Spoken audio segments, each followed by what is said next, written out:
मैं हूँ रेहान सैयद और आज की इस वीडियो के अंदर मैं आपको आगाह करूँगा कि तहरीक इंसाफ की 3 साला दौरे हुकूमत में क्या कारकर्दगी रही, ख़ुसूसन महंगाई के हवाले से और मईशत के हवाले से। हम आज की इस वीडियो के अंदर आपको बताएंगे कि तहरीक इंसाफ ने 3 साल में क्या काम जो हैं वो किए हैं। तो इस वक्त जो फिगर्स लेटेस्ट फिगर्स हैं उसके मुताबिक मैं आपको बताऊं कि आज 15 सितंबर है और आज जो डॉलर का रेट है वो 170 रुपये है, यानी कि $1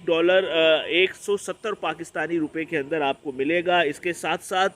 जो पेट्रोल की कीमत है वो 119 रुपये है और जो हमने कर्ज़े हासिल किए हैं वो 45,000 बिलियन के हैं और इसके साथ साथ जो LNG है वो $20 पर है।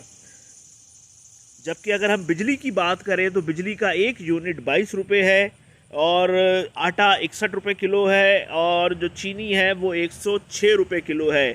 और मैं इसके साथ साथ आपको बताऊं कि वर्ल्ड बैंक के मुताबिक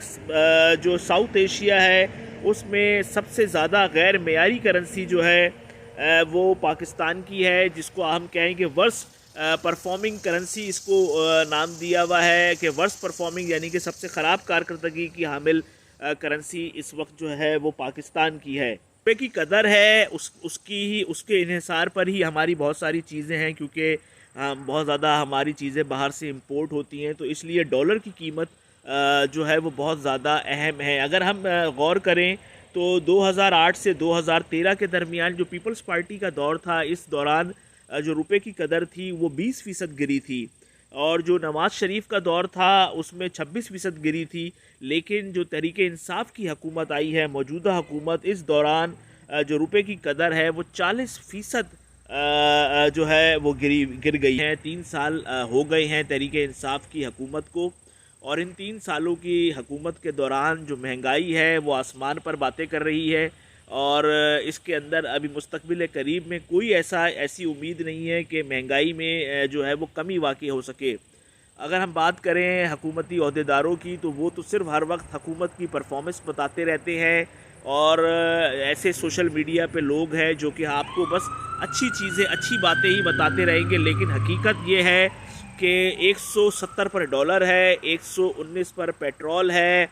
45,000 बिलियन के लोन हैं और जो चीनी की कीमत है वो भी बुलंद तरीन सतह पर है, आटा भी जो है वो बुलंद तरीन सतह पर है। गरीब को इस दौरे हुकूमत में कोई चीज़ नहीं मिल सकी है, ना इंसाफ मिल सका है, ना इस्तेहकाम मिल सका है और सिर्फ मिली है तो वो बातें मिली हैं वो तहरीक इंसाफ के तर्जुमानों की हैं। यही वो बुनियादी वजह है जिसकी वजह से तहरीक इंसाफ जो है वो बल्दियाती जो इलेक्शन हुए हैं अभी कैंट में उनमें वो हारी है और अगर यही सूरत हाल रहेगी तो आने वाले दिनों में भी जो आने वाले इलेक्शन है तहरीक इंसाफ का जीतना नामुमकिनात में से है।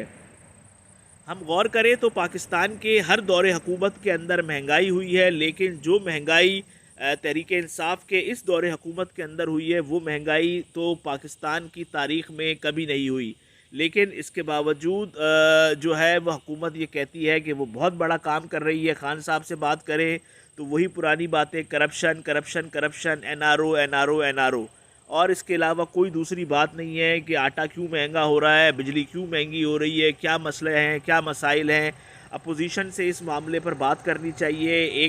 एक माशी तौर पर एक चार्टर लाना चाहिए तमाम जमातों के साथ मिलके, ताकि पाकिस्तान के जो माशी मसाइल हैं ये हल हो सके। लेकिन खान साहब में ज़रा सी लचक नहीं है कि वो अपोजिशन से बात करें और वो गुनाह समझते हैं अपोजिशन रहनुमाओं से मुलाकात करना। हमने देखा है कि माजी की मुलाकातों में भी अहम मीटिंग्स के अंदर आर्मी चीफ़ ने तो अपोजिशन के रहनुमाओं से मुलाकात की, लेकिन इमरान खान ने नहीं की। न जाने वो क्या समझते हैं और जो वो समझते हैं उनको इस बात का सोचना चाहिए क्या वो सही समझते हैं, क्योंकि 3 साल दौरे हुकूमत के अंदर इमरान खान की हुकूमत गरीब को कुछ भी नहीं दे सकी है।